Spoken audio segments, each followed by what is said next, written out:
Hey folks, welcome to Wolman's Gaming Den. Today we're going to unbox the game Jekyll and Hyde versus Scotland Yard. Now this is a sequel of sorts. I do believe that there was another game called Jekyll versus Hyde or something like that, which was a one-on-one style card game, trick-taking game, where basically you were playing as sort of like the two egos of Dr. Jekyll and Mr. Hyde. And by the end of the game, one of the personas would have taken over completely. I played it quite a bit, a couple of times in person, a few times online because it's on Board Game Arena as well. I did like it overall, and this is the somewhat of a sequel to it. However, this one is cooperative trick-taking game designed for two players. So I always have a bit of a question mark in terms of how a cooperative trick-taking game will work. Although, of course, with successive games like The Crew and some of the others, we know that it definitely can be done and done well. But is this one of the good ones? We'll find out. By the time this video goes up, I should have the tutorial for this up live as well. So if you are interested in learning how to play the game, check out the link in the description box, and we should have the link for the tutorial there as well. In the meanwhile, let's crack into it and see what we have inside this one. All right, so the publisher is Mondo, I believe. Yeah, Instaplay and Mondo. And Mondo does do a lot of, did do, or they still do, I'm not really sure, very artistic movie posters. So they have a history when it comes to good artwork. I think they even did the artwork on the Unmatched game series. So I'm excited to see if that carries over in here as well. Overall, the artwork on the cover, definitely very, actually reminds me a little bit more of Dracula for some reason, but it is definitely Mr. Hyde, or Jekyll, depending on how you look at it. And then that dude, I assume, is Scotland Yard, or representing Scotland Yard. And here we can see we're going to have some sort of a board in the middle with tokens or markers, and then cards, of course, because, hey, it's a trick-taking game. All right, let's crack into it. Pretty standard. Inside of the lid, we get a nice and small rule book.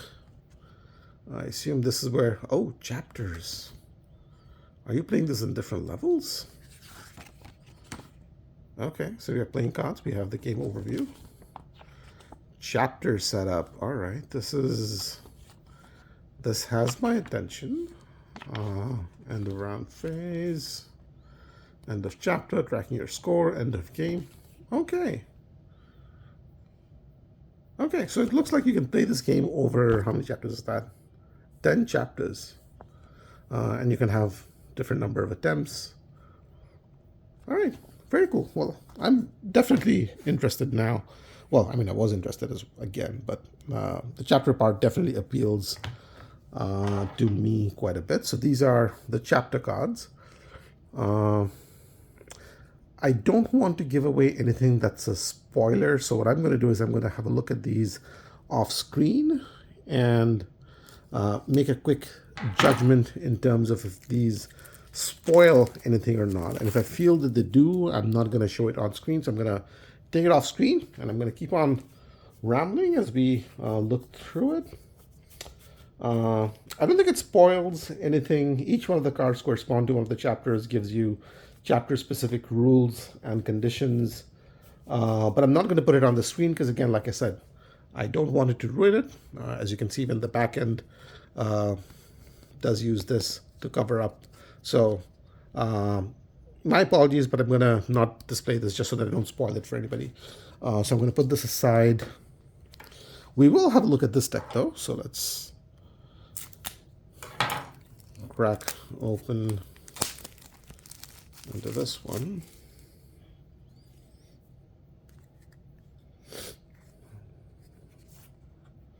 Dr. Jekyll, Mr. Hyde. Okay, maybe those are the two players now playing together. And then we have cards going from 1 to 8 with the special cards. Okay, so the cards definitely seem to follow a very similar format to what we had in the earlier game, if you will. So I'm guessing you guys will take these cards as the two players, and then the trick-taking component is going to happen with these set of cards. Looks like they're 3 suits, and going from 1 to 8, and some special cards thrown in there.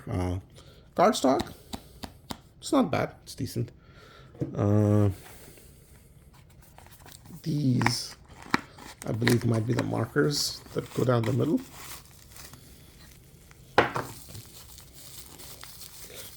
Now, for some reason, if I remember correctly, the original game of Jekyll versus Hyde had a metal marker in the middle that you would move around, which I remember looking at it and I was like, oh, that's quite fancy. But these are wooden markers. Again, they seem to be big. I assume that's Scotland Yard. No, I think maybe that's Scotland Yard. So this is Dr. Jekyll or Hyde. Okay. Yeah. These are not metal. For some reason, I thought that the original game had a metal marker that moved across. I could be wrong. I'm going to check that out. If I have something written in here, that's a correction that says that it was not metal. But if there's nothing in here, hey, it was metal. I will definitely check it out. All right. And then this is the board that goes in the center, single-sided, small board. You're just going to move up and down, I assume. And then spot for tokens, which I assume are going to come from these ones. And if I remember correctly, again, these are tokens that sort of like gave a specific rule for that round or that turn or that trick or something like that. Yeah. So anyway, that's everything that comes in the box for Jekyll and Hyde versus Scotland Yard. I did enjoy the original game. I do hope that I like this game as well. The fact that there's campaigns makes me excited for it, to give it a try. And again, if you do want to learn the game yourself, I will have the link to the tutorial in the description box. So go have a look. And if you did enjoy this video, give it a like and subscribe to the channel. And I hope to see you at the next one. Take care.